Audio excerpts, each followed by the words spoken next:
So already we're getting an answer, the mystery of the three crowns. By one Hashem takes, and why two he confers upon his children. Because the three crowns refer to the three pillars of Torah, Avodah, Gemilas, Chasadim. And we explained that Torah is Melamayla Lamata, and Gemilas Chasadim is also Melamayla Lamata. Both of them are from above to below. They descend. Whereas Avodah, which is what he began with the previous paragraph, Avodah is Tefillah. The ladder, Milamata Lamayla, from below to above, man reaching out to God. And he explained that in all of them, they are referred to as crowns, because in all of the Avodas, certainly the Avodah of Tefillah, which talks to us, in terms of our reaching out to Hashem, has to be in the way of a crown, which means beyond medidav agbola, beyond measure. And likewise, the other two pillars are also called crowns, because Torah is heavenly, beyond creation, and it comes into creation, so it's crown-like. And likewise, Gemilas Chasadim, in Gemilas Chasadim, which represents all of mitzvahs, we're not simply doing our mitzvahs, we're doing his mitzvahs that he observes. Magid dvarov leYaakov, chukov u'mishpatov. What he does, he tells us to do. And as the Magid says, moreover, by doing the mitzvah, we actually, as hinted to in the pasuk, we should do them v'chai b'hem, and not simply live by them, but v'chai b'hem, bring life to them. By doing mitzvahs, as we explained yesterday, we reveal the Baal Haratzin, the master of the will. These are not simply a series of profound instructions and revelations and guidance and all of that, and how to live productive lives here in this world and earn a share in the hereafter. And moreover, they're not even merely incredible divine talents and manifestations and attributes that God has chosen to express. They are all of that, but not merely that. The point of the mitzvahs is him. The reason I'm asking you to do this, God says, is not for the mitzvahs themselves, per se, but because through the mitzvahs, you connect to me and I connect to you. That's the Baal Haratzin.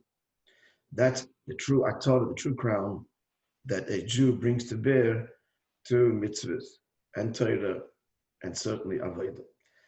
Right? That's the summary of yesterday's Os. Okay, yes, we're good to go further. Yeah. We still have to understand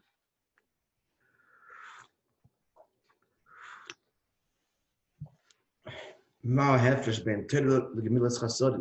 is the difference in the context that we're talking about this now between Torah and Gemilas Chasadim? Because as we explained before, both are from above to below. Torah descends and acts of benevolence are bestowed to a recipient who is a receiver in that sense below. So why are they two separate things? The fact that they are two different pillars, even though they're the same direction, they're unlike, they're different. And what's the difference? But the matter is as follows.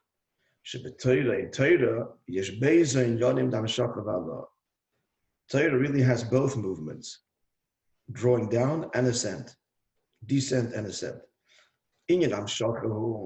Wherein lies the aspect of the drawing downness of Torah? As we said in the previous paragraph, that it's heavenly essentially, it's divine wisdom. And this is also reflected in the pasuk, as the Gemara says. The pasuk says, God is speaking, the prophet speaking in Hashem's name, and he says, "Are not my words like fire?" Torah is described as fiery words. The Gemara notes the meaning, one of the meanings, just like fire cannot contract, is not susceptible to ritual impurity. Av divrei Torah, also Torah, which means a person is impure. So depending on the level of impurity, he can be a mitzvah, can be cast out of the entire camp, which would mean Jerusalem, but he can still study Torah. The most impure, that's the most impure a form of impurity is the mitzvah, who is considered mamish dead, as opposed to someone who was in contact with death. So this mitzvah is sent out of the, even the mitzvah, out of the entire camp of the Jewish people. Yet Torah he can learn because Torah is not susceptible and should to impurity. So that's one meaning of the metaphor of fire. On the other hand, looking at fire, the Rabbi adds, the fact that Torah is compared in the pasuk to fire, it's understood. There's also an aspect in Torah which is ascend, because the whole nature of flame is to ascend.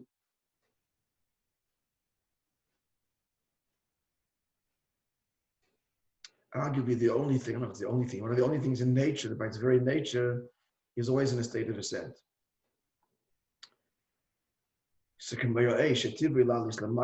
like fire, which ascends upwards, like he explains in Tanya, talking about the neshama, calling it referred to as a flame of Hashem. The neshama, by its very nature, is always seeking, by its essential nature, to separate itself from the wick, which is the body, and unite with Hashem.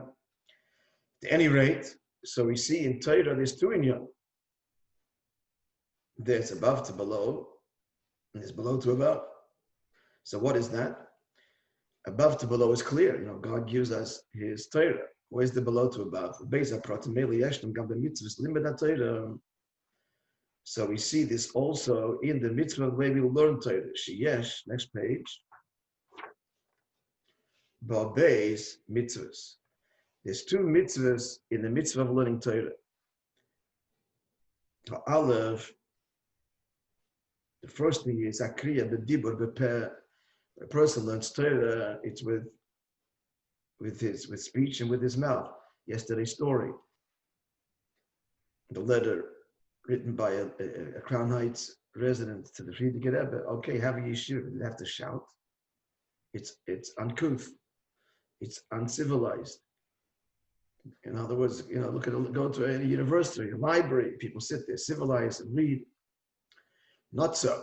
Torah has to be said verbally. Speech involves the 5 organs of speech: the palate, the teeth, the mouth, the throat, the larynx.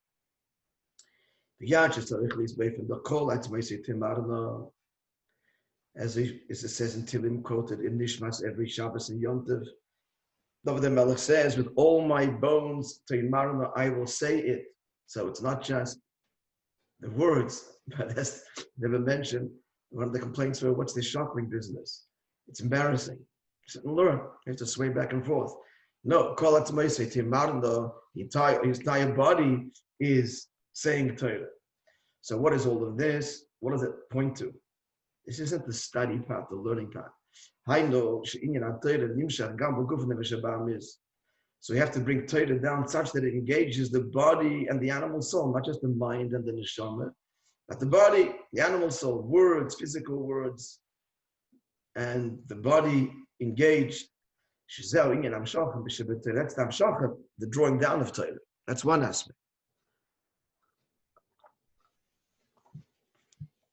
The second thing is mitzvahs Torah. Then you have to delve into Torah. The whole of Yindas to understand what Torah is saying. What that means is not that he wants to put his will into Torah, to see how Torah is going to conform and express what he wants. That's not the way to learn. And that's not Torah. And you'll never learn Torah. That's when there's literally, he's close to himself, meaning agenda, or sheikhet, or bribery of some kind. It means self-bribery. That's not the way to learn Torah. We have to learn Torah with a suspension of self and with the desire to know what Torah says, whether it's pretty or comfortable or not. And in brackets he says, V'yavshom Razal, and even though on the one hand, kind of he's challenging what he just said, that you have to learn Torah in a way which is bittul, even though the Gemara says, a person should always learn Torah even not for its sake, and shouldn't wait till he's only going to learn Torah with the purest of motives. So that, we just finished saying that you can't learn Torah that way. But the halacha is that you should. So the Rebbe said, let's probe what it says. What does it say, this statement? It says a person should always learn Torah, not for its sake, its own sake. It goes on to say, because out of learning, not for its sake, one will come to learn for its sake. Now, it doesn't say as the way I just translated it, which is the conventional translation. But the literal statement of our sages is for within the learning shalei lishma, within there or present already will come the learning for its own sake. In the words of the Maamar, that's because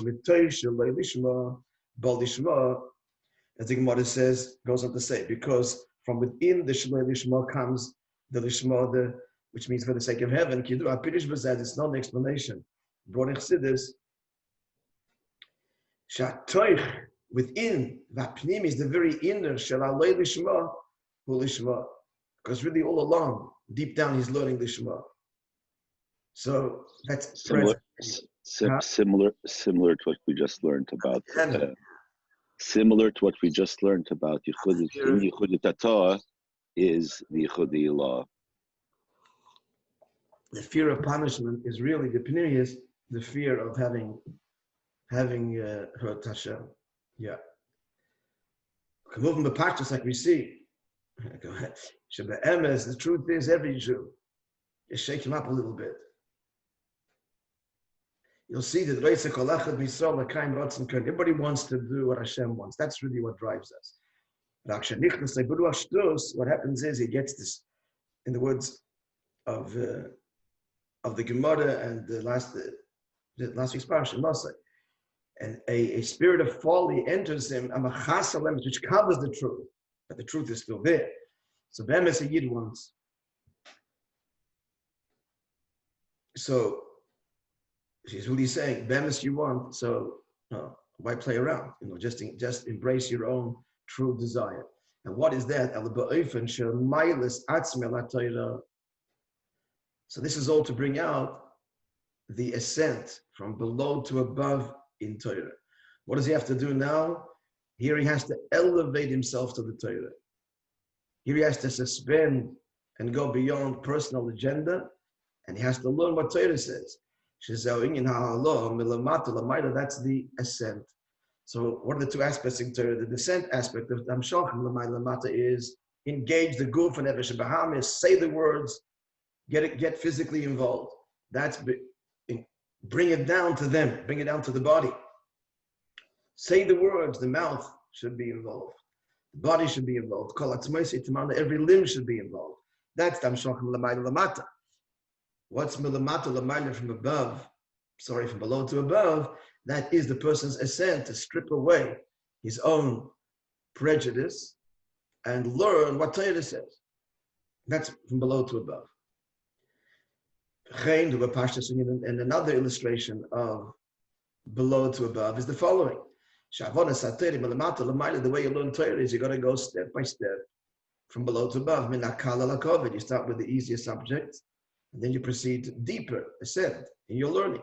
You start with grasping detail, and then you create the big picture, the cloud. Just as an aside, it's interesting. Those learning Rambam have noted this. I don't know if this is the answer lies here or not, but I always found it strange that the Rambam, when he speaks about halachas, very often, so he starts over the whole series, whatever the subject matter is of halachas, and then, smack in the middle, Zeh HaKlal. This is the general principle. Why not give it first? You'd think first give the general principle and then explain the pratim. But that's not the way he works ever.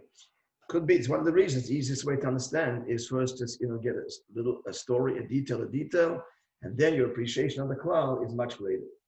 There may be other reasons. I don't know. I once discussed with someone. He also didn't know. Not that we looked into it in great detail. I didn't see any before I should deal with it. Looked a little bit, but it's an interesting thing. He doesn't introduce the klal, but rather the pratim and then the klal. At any rate, that was just a parenthetical comment. And by the way, at the end of every sefer b'chlal, and he usually many times in the conclusion of one inyan, he wraps it up at the end of the whole thing. He doesn't wrap it up. No, what he does there is he often gives sums it up. Sometimes, I don't know. No, it doesn't sum up. He gives a ruchnisdike thing. He gives like a spiritual. All right. Just like a spiritual dimension, an explanation of the whole thing. Kind of an insight, but that too, that not at the beginning but at the end, perhaps also because it's only appreciated after having labored through the halachas themselves, the details themselves. Anyway, okay. Now we're going further. Page 14, second paragraph. Yes. Yeah. Okay. Let's understand now the order of the three pillars as they appear in the Mishnah: Torah, Avodah, and Gemilas Chasadim. Because based on what we said till now, the grouping should be different. Is Torah on its own, because classically that's above to below. And Gemilas Chasadim, not on its own, together with Gemilas Chasadim, which is also above to below. They're next to each other, and yet it's in between is Avodah. So Torah is above to below, Avodah is below to above, and then we go to Gemilas Chasadim above to below. The above to below should be together. Because Torah and Gemilas Chasadim are both above to below, and then the Achakach Avodah and then list Avodah, mention Avodah, which is below to above. Or start the other way. Start with first with the mata l'mayla above to below tefillah, davening, karbanos. Yachakach Torah Gemilas Chasadim l'mayla l'mata, and then the other two, Torah and Gemilas Chasadim above to below. Either way, either start or end with them, but they should be grouped together. And now we have the answer. Because Torah is unlike Gemilas Chasadim, which is exclusively from above to below. Mashpiyah, giving to makabel, that's all Gemilas Chasadim. Not so Torah. First of all, why Torah mentions first? Because if you don't know, you don't know what to do. So that's the additional, simple explanation. When you have Avodah, you'll know what is Avodah. How do you daven? When you have mitzvahs with chasadim, how do you do mitzvahs with chasadim? So that's one reason why we would start with Torah. But it doesn't answer why Gemilas Chasadim doesn't follow. But it does answer why you'd start with Torah. But he adds to that too, and especially, we are told that how did Hashem create the world? He looked into Torah, Ubara Alman, created the world, says the Zohar. Everything starts with Torah, so that's certainly going to be the first thing. In the brackets, it's interesting when it comes to Gemilas Chasadim, how that is bound up with Torah. As the Gemara says, Torah starts with and ends with Gemilas Chasadim. It starts with it because Hashem clothes Adam and Chava an act of benevolence. Before Hashem asked them, why not their creation to begin with? At any rate, but that's the Gemara. The Gemara's answer is, it starts with Gemilas Chasadim, the Gemara points out. Because right early on we read Hashem is the provider, and it ends with that. Gemilas Chasadim. Hashem buries Moishe Rabbeinu. These are two classic acts of Gemilas Chasadim. He's clothing the naked and burying the dead. So that's how Torah begins. So he's saying that everything is rooted in Torah, and we say Gemilas Chasadim is right there in Torah. It starts with it and ends with it. That's where its source is. The first message of Torah, its final message. But in addition to these answers that we're giving now, which explains why Torah is first, Now we'll understand why it's followed by Gemilas Chasadim a little bit now. We just got to this in these brackets. It's the source of everything, and especially Gemilas Chasadim. But the addition to all of this, the answer is why those two are grouped together, because Torah is not exclusively above to below. Because Torah is above to below, yes, and bring it down and engage your goof, but there's also Allah ascent, divest yourself of your own limits, your own prejudice, your own agenda, and learn Torah and grasp what it is saying. So it's both things, halav hamshach, above to below, and therefore appropriately, that's the answer. Why can be Gemilas Chasadim can follow and be grouped together with Torah, because it shares that in common with Torah as well.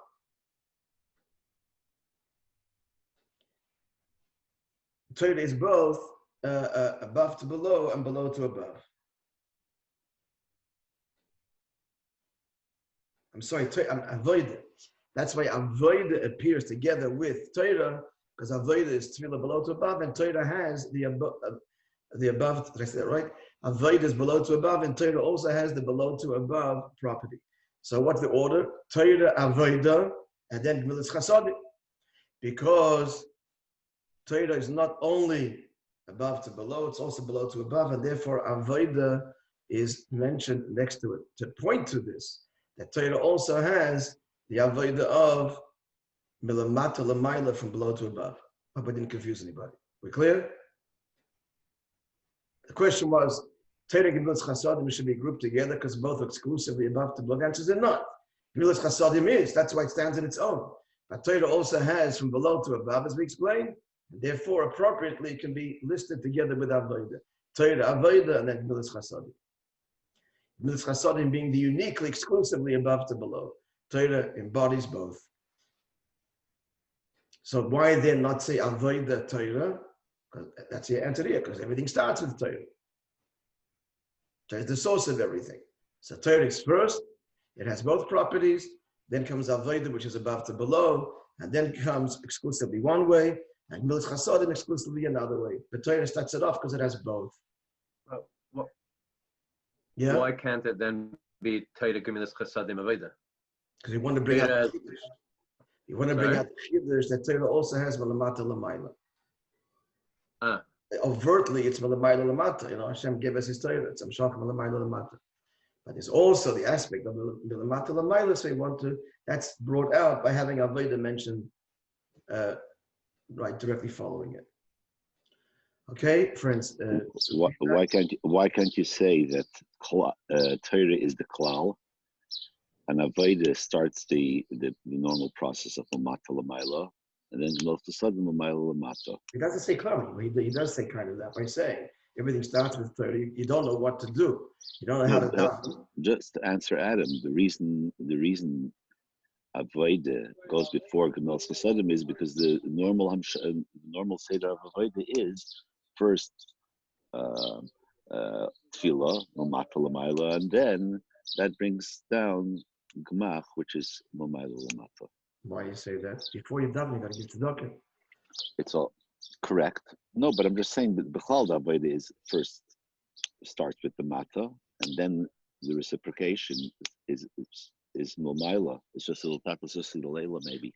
Okay, it's not a thing. It's not okay. Kenzaim would want to see what it says here.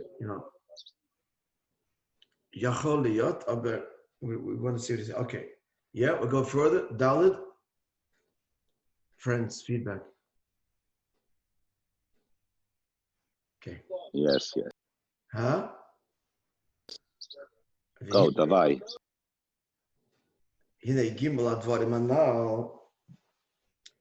So these three things, as they are in the way of crowns, we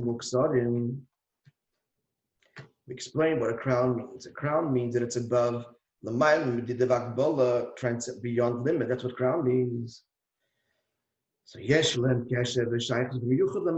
all have a very special connection to Matan Torah. What does? The notion of limitlessness, of beyond limits, because And that's why these crowns are associated with Matan Torah. Right? Go out and see our daughters of Tzion, the crown that his mother crowned him, referring to Matan Torah. He lived in Matan Torah, before Matan Torah, there was this divine decree. Now, we shouldn't think of it as a decree as something imposed. On the contrary, it's the most natural decree. The upper do not descend to the lower, and the lower do not ascend to the upper. Which means this natural division between spirit and matter, ruchnis and gashmis, heaven and earth. And because of that, obviously, therefore, anything that we do down here is limited to down here, which you can never escape. So all avodah done pre-Matan Torah is all relatively limited because we're part of the limited world. When Torah was given, Hashem nullified this decree. Hashem says, and I will begin this nullification of the decree, as the pasuk says, Hashem descended on Har Sinai. And once Hashem came down and broke that barrier, that natural limit, that most natural limit of all, and that broke all the rules.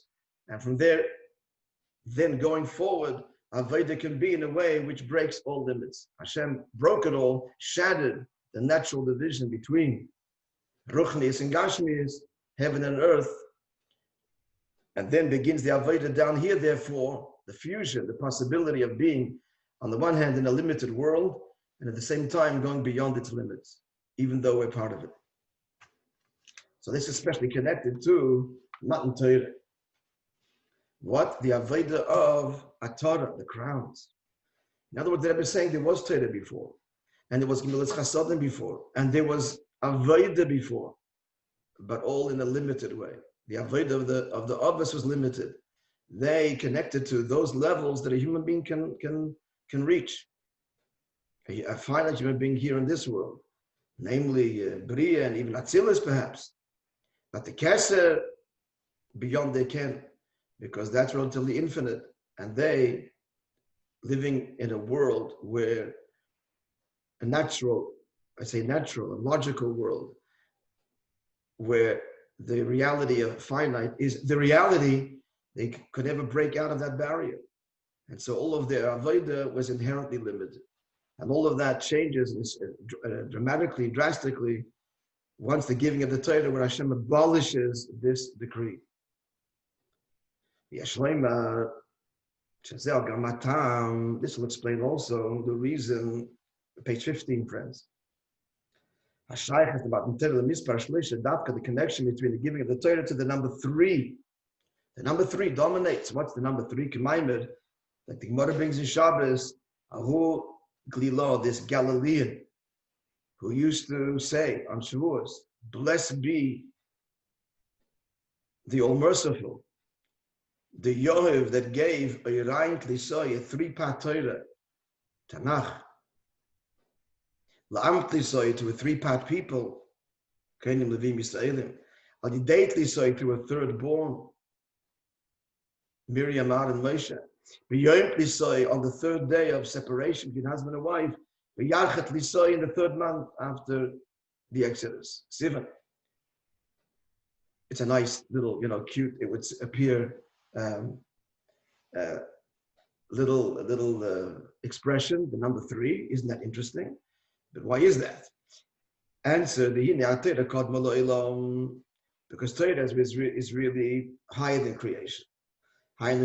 Well, he's quoting here from precedes creation. The Medrash says that Torah precedes creation by 2,000 years, which is a very strange statement because there's no time before creation.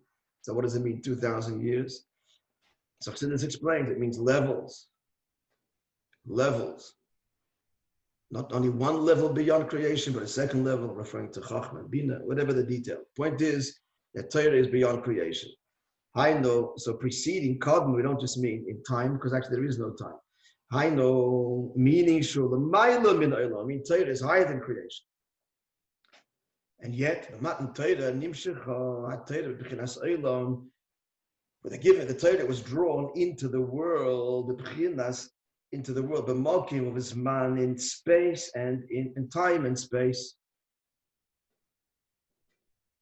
That's quite the feat. How do you get FEAT?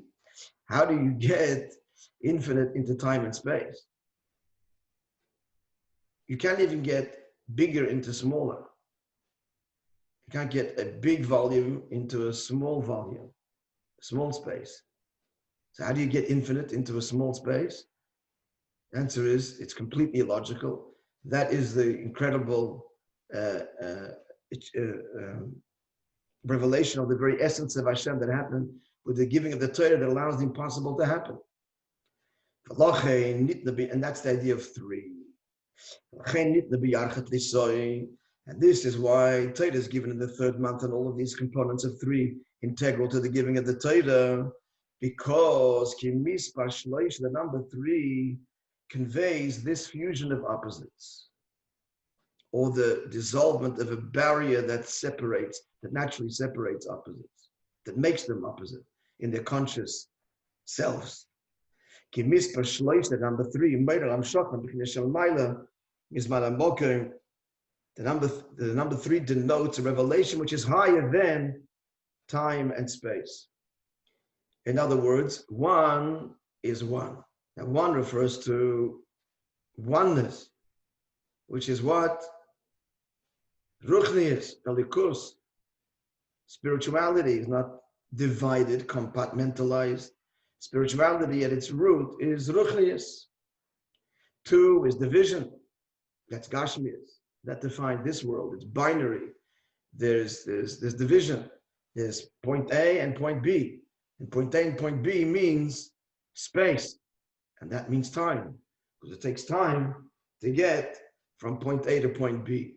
Of course, now science is on the Erev of Geula is discovering that there is within this world, beyond time, instantaneous communication never thought possible. You can separate two things, and yet they communicate instantaneously, faster than the speed of light, making the newspapers around the world the last few years. So that's because Erev Geula, we're discovering within nature, the believable within nature. But the natural nature of nature is externally, time and space, and separation. That's two. So two represents division, multiplicity. Three means the ability or a level that transcends both one and two, and that can combine them. Right? Many manifestations. There's Avram and Yitzchak. Avram is Malmaida Lamata, Yitzchak is Malmaida Lamata. We're talking about these things. Avram is the classic bestower. He indulges. So if that's all there is, there's a problem with that. You produce a spoiled child, Yishmael. Yitzchak is all Gevurah. He produces the rejected, angry child, Esav. And Yaakov is the fusion of both, Tiferes, and hence his children, for the most part, imperfect, thankfully, but good kids.